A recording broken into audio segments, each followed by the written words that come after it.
Hello मेरे प्यारे छात्रों, मैं जी के अनुरागी आप सबों का साइंस टीचर आपके लिए लेकर आया हूँ साइंस का कंप्लीट पैकेज, जिसमें हम फिजिक्स, केमिस्ट्री, बायोलॉजी सबों की चर्चा आपके साथ करेंगे। हमारा भी एक यूट्यूब चैनल हमने क्रिएट किया है, science for all one day exam by G K Anuragi. और इस चैनल में हमने जो है यूट्यूब पर हम सब आपको total content biology, physics, chemistry का पढ़ाएंगे।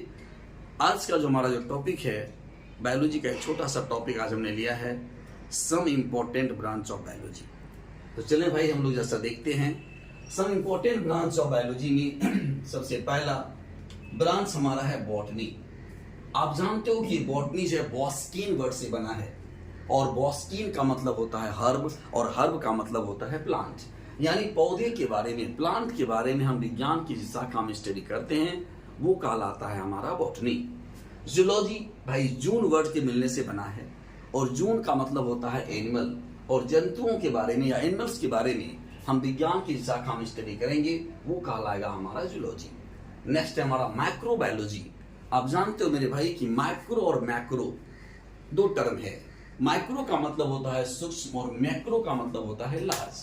यानी माइक्रोबायोलॉजी में हम लोग जो है ऐसे सूक्ष्म जीवों के बारे में अध्ययन करते हैं जिसे हम नंगी आंख से नहीं देख सकते। ऐसे जीवों को देखने के लिए माइक्रोस्कोप की जरूरत होती है, सूक्ष्मदर्शी की आवश्यकता होती है। नेक्स्ट है हमारा साइटोलॉजी। साइटोलॉजी, साइटो मीन्स होता है सेल, और सेल मीन्स कोशिका, यानी कोशिका का अध्ययन, सेल का अध्ययन हम विज्ञान की शाखा में करेंगे, वो हमारा कहलाएगा साइटोलॉजी। उसके बाद है हमारा हिस्टोलॉजी। हिस्टोलॉजी में हम लोग टिश्यू के बारे में अध्ययन करते हैं भाई, और ये टिश्यू किसको कहेंगे? Group of cell that perform a particular function, यानी कोशिकाओं का ऐसा समूह जो किसी विशेष कार्य को करने के लिए उत्तरदायी होते हैं, उसे हम लोग जो है टिश्यू कहते हैं, और टिश्यू का अध्ययन किया जाता है हिस्टोलॉजी में। इम्यूनोलॉजी, जिसमें कि हम लोग इम्यून सिस्टम के बारे में यानी रोग प्रतिरोधी क्षमता या प्रतिरक्षा तंत्र के बारे में अध्ययन करते हैं। नेक्स्ट है हमारा जेनेटिक्स। जेनेटिक्स जिसमें हम लोग माँ बाप के गुण बच्चे में कैसे ट्रांसफर होते हैं, और हम अपने माँ बाप के 100% फोटोकॉपी नहीं है, हमें और मेरे पिताजी में, माँ में कुछ विभिन्नता है। It is no doubt I am the mixing character of our parents. लेकिन जो विभिन्नताएं होती हैं ये कैसे आती हैं उसकी स्टडी हम लोग करते हैं जेनेटिक्स में। टैक्सोनॉमी, टैक्सोनॉमी में हम लोग किसी भी जीवों के परिचय, नामकरण तथा उनके वर्गीकरण का अध्ययन करते हैं भाई। आइडेंटिफिकेशन, नोमेनक्लेचर एंड क्लासिफिकेशन का स्टडी हम लोग करेंगे टैक्सोनॉमी में।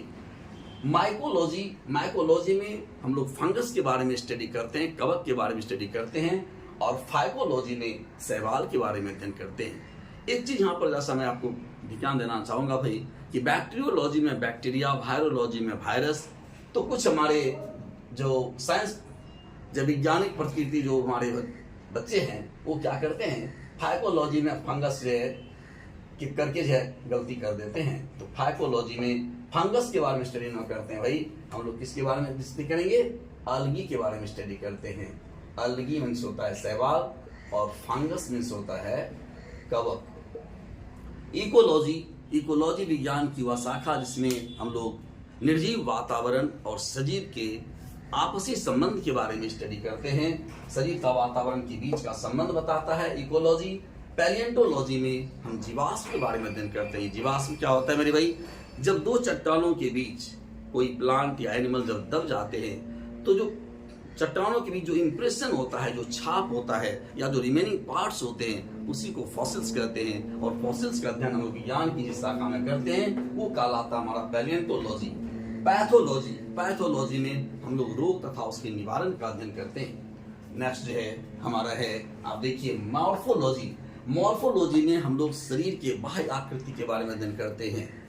एनाटोमी, एनाटोमी में सेक्शन कटिंग करके इंटरनल स्ट्रक्चर के बारे में अध्ययन करते हैं भाई। सेक्शन कटिंग दो तरह से किया जाता है, जब लंबाई के अलॉन्ग जब सेक्शन कटिंग करते हैं उसे कहा जाता है एलएस, और जब क्रॉस सेक्शन एरिया के अलॉन्ग जब कटिंग करते हैं उसे कहा जाता है टीएस।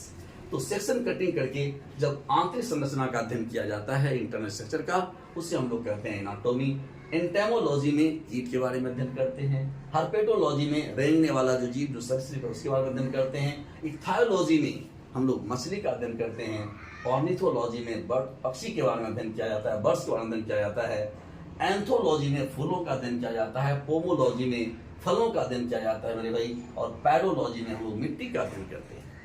ऑन्कोलॉजी में कैंसर का अध्ययन किया जाता है। पीसी कल्चर में हम लोग मछली का हम कैसे रख रखाव करें, कैसे उसका बीज डालें, कब डालें, कैसे उसका पालन करें, उसके बारे में अध्ययन करते हैं हम लोग जो पीसी कल्चर में। सेरीकल्चर में रेशम कीट के पालन रख रखाव का अध्ययन किया जाता है। एपी कल्चर में मधुमक्खी पालन का अध्ययन किया जाता है मेरे भाई। और वीटी कल्चर में अंगूर की खेती का अध्ययन किया जाता है, कैसे अंगूर को लगाया जाए, कब लगाया जाए ताकि अच्छा से अच्छा में अंगूर प्राप्त हो। उसी प्रकार से जो है हॉर्टिकल्चर में फूल, सब्जी एवं बागान के बारे में अध्ययन करते हैं। भर्मी कल्चर में हम लोग केचुआ के बारे में अध्ययन करते हैं। ये तो जो है आपने देख लिया कि हमने विभिन्न प्रकार के जो है ब्रांच के बारे में स्टडी करते हैं। लेकिन यहाँ पर जो है आप पहले इसका स्क्रीनशॉट ले लीजिए, ज्यादा बेस्ट होगा।